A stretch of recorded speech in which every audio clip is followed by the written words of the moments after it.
Hello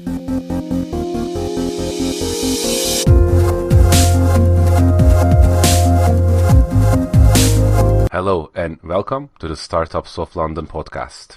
I'm your host Ozan and the founder of Startups of London. Today I'm joined by Priyanka Lilaramani, founder of Truealpha. It's truealpha.io. So Truealpha is a business where you can build your KPIs dashboard in minutes without any engineering. It's an out-of-the-box modern KPI platform and an easy way for high-growth startups to go from messy spreadsheets to slick dashboards, as it says on their webpage. So welcome, Priyanka, to this chat. I'm looking forward to conversation with you about Truealpha and your journey as an entrepreneur. Thank you for having me, Ozan. Excited to be here. Let's start with the business. Can you walk us through what Truealpha is, what it does, and why you decided to build this company? Absolutely. So Truealpha, as you very briefly mentioned, is a platform whose mission is to enable founders and startups to establish, understand, track, and communicate their business performance numbers. And it started because of my own personal experience working with many startups before I became a founder, where I experienced sort of the pain of not having a toolkit to be able to have a finger on the pulse of the company the startup I was at. And what was your role within the startups? Yeah, so I was typically either leading product or sort of a combination of leading product and operations. Got it. So in sort of, a material role, as a right-hand person to the founder CEO. And this typically, managing company performance in early days is, as you perhaps know, is a function that's shared across the CEO, the CFO, and either the head of product or the head of ops, as the case might be, based on how big the company is and how many people there are in the company. And so, as I was saying, sort of, my motivation and I should also say my commitment to solve this problem came from having experienced this problem firsthand. And the problem has three nuances, which are really important. So the first is that there isn't a toolkit, right? So when you're a founder, you can't just go into sort of, the software market or the SaaS market and say, okay, I'm a seed stage founder, I'm a Series A founder, and I need to know what KPIs to produce, and I need a tool to do it. So that's a solution gap. But then the second very important nuance of this is that there is a knowledge gap. And if you look at the world of startups more broadly, there isn't a playbook. Founders don't get a playbook on how to build a business. And then equally, founders don't get a playbook on what KPIs to use and how to calculate these KPIs and what are the levers that move these KPIs and how should they be thinking about these numbers. So there is a really big gap around a gold standard for, if you are a SaaS business, how do you calculate churn and what that really means? If you are an e-commerce business, how do you calculate GMV and what is GMV and what does that really mean? So that's the second nuance, and in a bit, we may have the opportunity for me to share how we're addressing the knowledge gap. And then the third really interesting pillar for us is that the set of metrics or the set of sort of, objective numbers that are relevant indicators for a business evolve. So it might be, a certain set of numbers when you're a pre-seed company, and then a slightly different flavor of those numbers when you're seed, and a slightly different flavor when you're Series A. So when you put the three things together, hopefully you can appreciate why it's a pretty thorny problem to solve, but it's a pretty critical problem to solve because, in our research, we know that, 90% or more startups grapple with this problem. And a lot of businesses that could have been very successful businesses trip because, they've either been chasing vanity metrics or have been looking at wrong numbers. Funding gets delayed because of this. And then, there's always the risk of misalignment, either within the team or between the team and the investors or the team and the board, because, without some hard numbers, everyone has a very subjective idea of what's the goal and what's the business mission that they're working on. Indeed. So founders who are planning to build their second business, first-time founders, like listen up. I think this is for the audience who has tuned in. I think this is a great example of a situation where, Priyanka, you know the reality of a problem within a business because you've experienced it firsthand, you've done research on it, and the problem itself does sound really valid. It does make a lot of sense when you think about it. But that's not the whole story, and here comes the difficult part of building a business. Now there are all these moving parts which either make this business a success or perhaps makes it more difficult.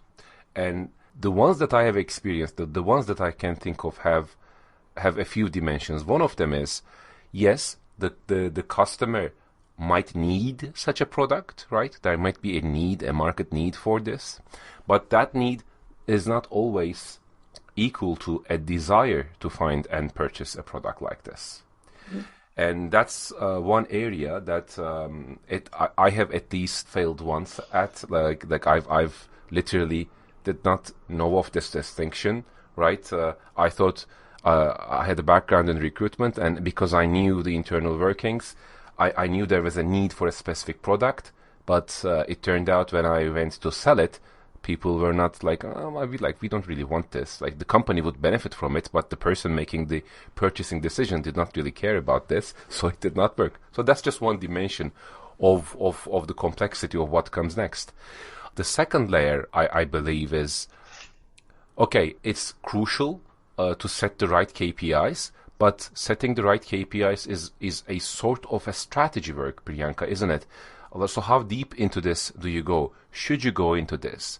Because the interesting dilemma, I think, here is, for a company to be able to use a KPI dashboard, they need to have set their KPIs in the first place. And then this brings us to question, which companies at which level set their KPIs? Like what percentage of startups are savvy enough in this field to actually have the right goals and structures in place, and needing a platform perhaps precedes that or supersedes that. I don't know. These are some thoughts that I thought were really part of this conversation, Priyanka. So I wanted to dump all these out there. What are your thoughts on these? Yes, I think the first thing I would say, Ozan, is that you've made a number of observations in what you've just said, and they are all valid. And working through those nuances is where I, as the founder of Truealpha, spend a lot of my time and my headspace and my energy, because finding the right answers to all those different dimensions, from, is there an appetite to buy? What is the right stage at which a customer will feel the need for a platform like this?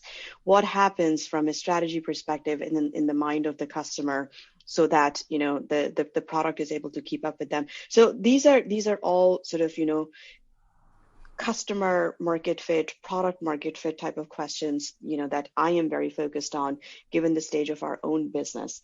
Now, if I answer some of them sort of more specifically, and agreeing with the philosophy and the concept of what you've raised, where we are right now, and this is exactly why for us, building the tool is just as important as building it in a way that educates and upskills is very important. Because one of the things you mentioned is, how does a company know that they need a platform like this, or when does a company think it needs a platform like this? And the reality as it stands today is that more often than not, it tends to be when it's too late. So the most common business circumstance that we've observed a company starting to look for a solution like this is when they're ready to do a material raise, a meaningful raise. So you're either considering going into institutional investors, so like a VC raise, or your company has launched the product, you're making some early revenues, and you're starting to think about growth.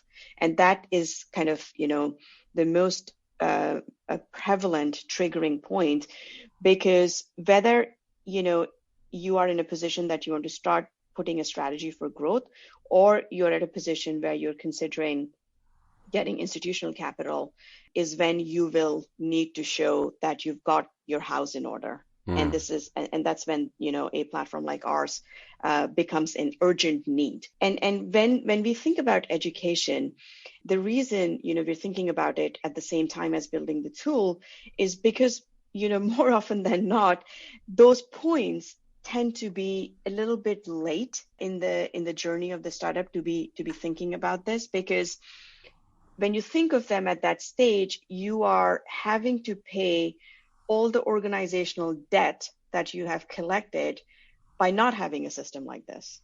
And when I say a system like this, I mean, it doesn't even have to be Truealpha, but by having invested in any sort of form of analytics or performance management, whether you chose to build it yourself or, you thought you could, hire a consultant to do it, like whatever your choices may have been. But typically, what our research has shown after speaking to, tens and tens of founders at different stages of the journey, that it typically goes from everything being in this really unwieldy web of spreadsheets to we need to get kind of, really clear and really manageable, so we can demonstrate either to our potential investors that we are ready to take on a big investment, or to our board that we are ready for growth, or we can really drive growth. And that's, that's too late. I mean, it's not so late that you still can't do anything about it, but then it puts the added pressure that you have to first clean up what you have built up in an unwieldy manner. And then, from that point onwards, have something that will actually support your growth and support your strategy. So for us, from an education perspective, we're investing a lot in creating content that will actually help founders appreciate why it's necessary to have this in earlier stages itself, a lighter form of this. Not everybody needs to have 50 KPIs that are very, quantitative to track, but it's a way of thinking. And that's actually when we talk to our potential customers, which are other founders, we talk about, getting in the mindset even before we talk about adopting our platform. Yeah. You raised a couple of interesting points, and one of them is target market. The other one, I've taken some notes for myself, is organizational debt, the concept of organizational debt, such as technical debt, but in a different context. And the third one is educating the market, and the fact that it's possible. So let's start with the last one. In the experience that I have had, Priyanka, as a founder, and also having interviewed 80 plus people on this podcast, also having mentored at least 100 people in different places in London and in the UK, my personal anecdotal understanding of the situation is that educating the market is usually possible only if you have a lot of resources. So it does work for an organization who is backed by Sequoia Capital, let's say.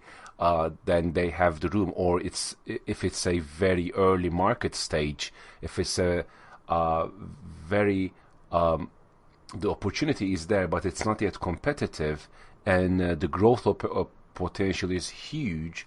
In those cases, then it's usually worth educating the market, and the company has the resources to educate the market, because this does take a lot of time. It takes 2 years, 3 years in some cases.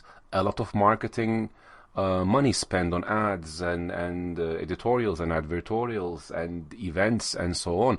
So it's a real uphill battle to move the needle, even by a small percentage, in how a certain population of the market feels about a certain situation. So how do you find the resource? How are you planning to find the resource to educate the market? And are you prepared to go into this for the long haul? So I'll answer the second part of your question, if I'm prepared to go into this for the long haul, and the answer is, absolutely effing yes.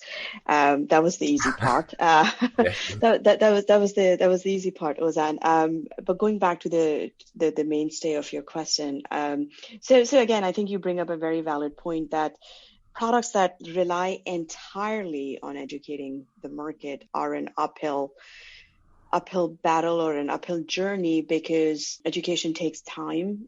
Your audience internalizing what you're educating them on takes even longer. So that just, ends up meaning that you need to have a war chest to survive that period.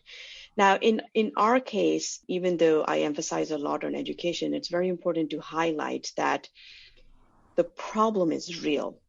So we are not a solution that is at all dependent on educating the market.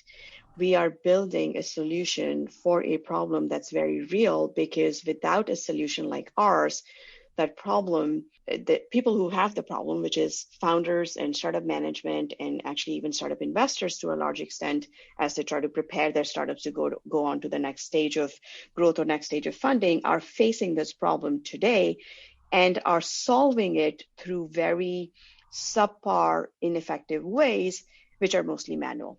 So the problem that it's being solved is by throwing bodies at it. Let's bring in another financial analyst. Let's increase, the time that we have from the FD. Let's hire an ops analyst to join up the spreadsheets. So the problem is real. And for us, our own commercial strategy is to work with those companies as the first wave of our partners and our customers who are facing this problem, and therefore also already appreciate what we can do as a solution for them. And the education piece is something that is something that we are doing from day one. But we're not relying on it as a business ourselves, if that makes sense. Okay. So going back to your analogy, tell us about your war chest. Are you funded? Are you personally sponsoring the business? Do you have customers generating revenue? How does the financial aspect of these things work? Yeah, absolutely. So we have raised a pre-seed round last year, and that's forms the basis of the working capital right now. And in terms of where we are with the business is that we are running paid pilots. So we've been able to secure companies, as I was just explaining, who were at a stage of their business where they had a DIY solution in place that they had outgrown massively and were spending sort of more time and energy and internal resources keeping up their DIY solution. So they were a great fit for us to go in and start to give them something that's enterprise grade, that's robust. It solves a business problem for them. And our focus in sort of the near future is to kind of fully build the solution in partnership with our paid pilot customers, working up to a launch later in the year or right at the start of new year. Going back to your target market, if you were to take a laser focused view at this, how would you define your target market in terms of all the dimensions that you look at? So we are very focused on B2B businesses right now, with a top line of at least $1 million. And in terms of the company maturity, do you look at things like how long has this business been in operation, what size of a team they have, and so on? I think those factors provide us with some initial filtering signal, because if you think about it, a company that's doing, say, a 1 million ARR or above tends to be, 20 to 50 people. If they are venture backed, then they're typically either late seed or early Series A, and have been, in their respective business for 2+ years. So we definitely look at those factors in terms of our own outreach, and there is a strong correlation between sort of the actual numbers of these factors and them being a good fit for us. I mean, having said that, some of our own understanding of the market is evolving, so none of this is set in stone yet. I see. How do you acquire customers? What's your go-to method? What does your sales playbook as a company look like?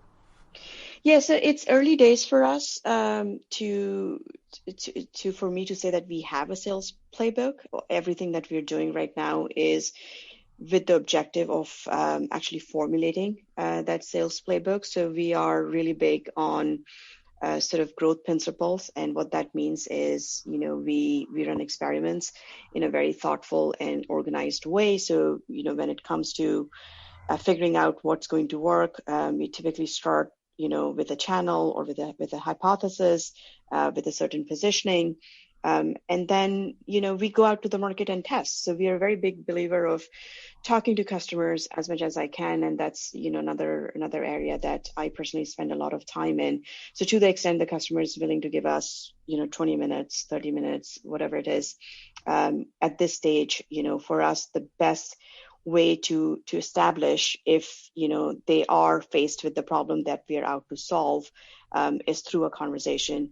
And to bring them to that conversation, we use sort of your usual channels of creating content, email outreach, relevant events where we can meet other founders who are at this stage. Eventually, though, I think if I were to kind of go out on a limb and say what my playbook would look like, I am sort of fairly confident that we're going to kickstart a flywheel where once we have demonstrated pretty transformational value for our first set of founders, the word's going to spread through the founder network and then equally through their stakeholders. So when they see the output from our platform, they're going to see how robust we've helped this business become, and then become sort of a source of referral or recommendations for some of their other portfolio companies to come and speak to us. And I think that's the direction we're headed in. That's always the best type of growth that comes from referrals, because it validates two things: that A, people use it, and B, people use it enough to refer it to other people, and then it's a very virtuous loop. Any company is lucky to be in, but it's really difficult to get that started. It's really difficult to create that dynamo, that engine, and it does take a lot of time because it's a very competitive landscape now. I like by far. Here is the issue I have with this situation, and I would really love to hear your thoughts on this, Priyanka.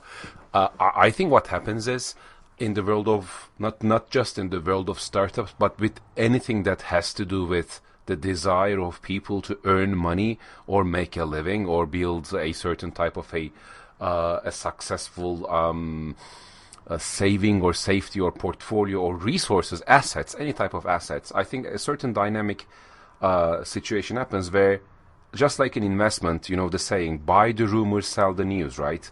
You need to have an idea of the things at the right time. When it is news, it's usually too late to buy whatever that things.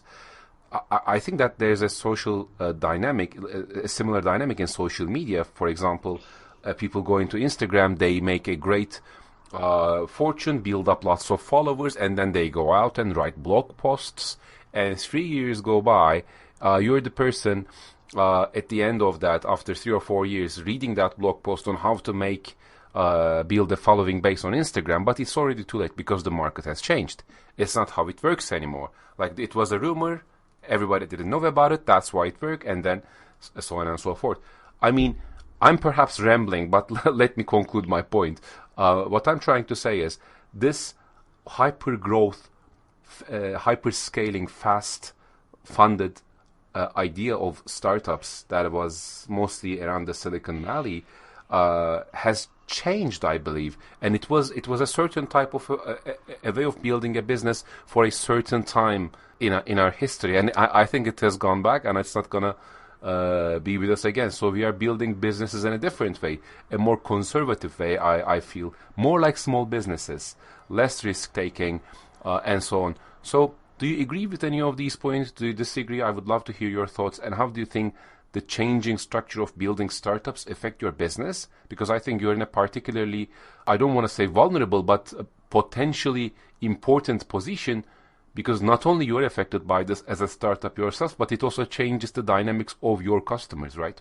Yeah, definitely. So I think there are two parts to what you're raising. I think one is the macro changes itself and whether there is a permanent shift from build fast and grow fast mentality. I think on that, I would say it's a cycle, and it's very similar to the cycle I've experienced in my previous professional life in sort of the investment banking and hedge fund industry, where the ebbs and flows come and go. The market goes through a phase where everybody is very exuberant and only optimistic about the future, and everybody operates as if that is the reality that's going to stay forever. And certain unrelated factors, it can be sort of geopolitical tensions or instability in certain region of the world changes that, and then the cycle starts to feel like it's taking a downward turn. So I think the philosophy of building startups, just like any other part of the financial market, is also going through a cycle and has gone through a cycle, because 2.5 years ago, when UK had its first lockdown, it was a pretty similar sentiment. It felt like the world was going to come to an end when funding was being pulled out, and a lot of startup founders were under immense pressure to really save their business. And then we saw the ecosystem evolve and emerge from that, and emerge stronger. And I think we're going through something similar due to different reasons this time. So it's not COVID, it's inflation, it's fear of recession, it's politics within the continent, and those kind of matters. So that's the macro level. I think your second part about what it means to TrueAlpha as a business, to me as a founder, and to my customers. And I have a very strong view on that what we are building is actually relevant now more than ever, because when there is plenty of money sloshing around, who cares about your KPIs, right? That could be a position that someone may take, because you just want to keep throwing money at whatever it is you're building, and just grow at any cost type of a thing. Whereas if you are going into an economic circumstance which is not as flush, perhaps. Then you kind of need this more than ever, because numbers don't lie. That's actually a great point. I hadn't thought of it, but you're absolutely right. In this climate of perhaps a downturn, I know some startups who have actively either frozen their hiring, are more careful about it, which at the same time means the things they expect, the performance they expect from the existing employees, there is more scrutiny on that. Because the idea of running a tighter ship, and that actually plays into the hand of your business. So that's actually a great point. Yeah, thank you. What else would you like to tell us about TrueAlpha as we conclude our chat? Well, I think if I can make a plug for TrueAlpha, and what kind of a founder I would be if I didn't do that. Also, by the way, are you hiring? If you are, please feel free to mention that as well, or any links that you recommend people to visit. Feel free to share them all. Yeah, absolutely. And in fact, hiring was the first thing I was going to mention. We are in a fortunate position of actively hiring on the engineering and product side. So, if any of your listeners feels passionate about building something that has the potential to really change the founder experience, and build something that gives the founders the tools that maximizes their odds of success, whether you want to do that as an engineer, as a product designer, as a product person, please get in touch with us. Truealpha.io, that's TRUEALPHA.io is our website, and you can get in touch with us through that website. And then equally, if any of the listeners are founders or at a startup, or an advisor, an investor to a startup, and are grappling with getting their arms around their own performance metrics, whether it's in anticipation of a growth phase or in anticipation of a raise, please get in touch with me, and we'd be happy to have a chat and see if we can help you, and if we can kind of really get you in a strong position so that you go into those discussions with ease and confidence. I'm actually genuinely curious to what the business will look like in a year. So, Priyanka, let's put a pin in our calendars for 2023, and we can come back and visit perhaps some of these ideas, what worked, what hasn't worked, and then I think it could be an interesting follow-up to our chat. What do you say? I would love that, Ozan. Thank you for suggesting. Amazing. Thank you for joining this chat today. Thank you, Ozan. It was great to be here.